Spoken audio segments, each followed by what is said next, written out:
words on the note I left you was just my psychotic poetry, and maybe I had drunk myself to sleep. But when reality meets you at the threshold, and you see my body stretched out, and my invisible crown and the thorns pierced my head, you'll know that this wasn't a dream for you. When you see the bottle that I left and the note that you convinced yourself was just my poetry, it won't be. It'll be the last piece of me that you'll ever see. Breathless words on a page, a reflection of a life I wish we could have made. Do you ever just want to lay there in the middle of the road and pray to God that someone runs over your body and crushes your bones? You ever want to taste death just so you can understand what it feels like to feel breath?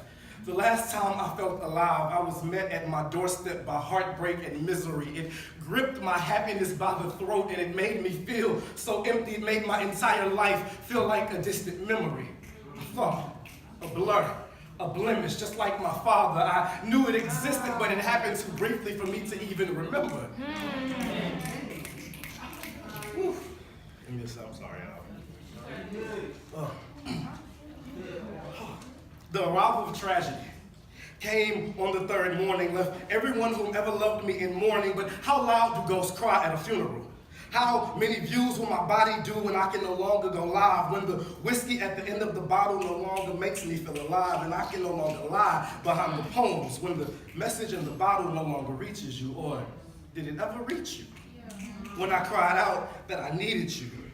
When the pressures of life came to a boiling point and depression clipped my wings at 9:45 like a 45 to an assassin's eye, I sat here, defeated and drunk in a funk or depression, and a reflection of my not so forever 21, my 22, my 23, my 24. I didn't live to see my 25. I tried to put alcohol over my cuts, but it burned too much, so I broke the glass and gave myself another cut. I prayed to God that he'd make my body numb. How dumb. I was taking shots of this whiskey when I should have been taking shots of Smith and Wesson. Maybe the bullets would have ended this life lesson. Shot Paul, shot Jim, shot Jack. I took shots of them all until my body went numb and my vision went blurry. The note I left for you read, "I'm sorry I wasn't whole enough for you to love me.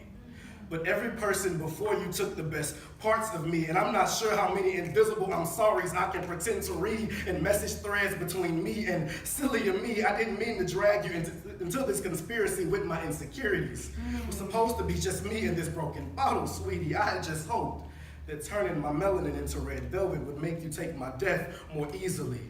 Maybe you'd be more like me and just pretend that I was sleeping. But it'll be the broken pieces of the glass and the blood dripping from my head that won't let you pretend that this never happened. You're the only person I had.